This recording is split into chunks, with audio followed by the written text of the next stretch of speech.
ఇది ఎక్కడో కాదు, మండల కేంద్రమైన నారాయణవనంలోనే. కార్యకర్తలను, అభిమానులను రప్పించడం కోసం ఎలాంటి బస్సులు, లారీలు పంపించలేదు. వారే స్వయంగా అన్న కోసం కదిలి వచ్చిన పసుపు దండు. మాకు ఎవ్వరూ వద్దు, స్థానికుడే కావాలి అన్నట్టుగా ముంచుకొచ్చిన జన సునామీ ఇది.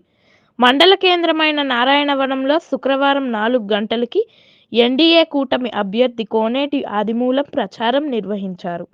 ఈ ప్రచారానికి తరలివచ్చిన జన సందోహమే ఇది. ఎవరూ ఊహించని విధంగా జన సునామీ పుట్టుకొచ్చింది.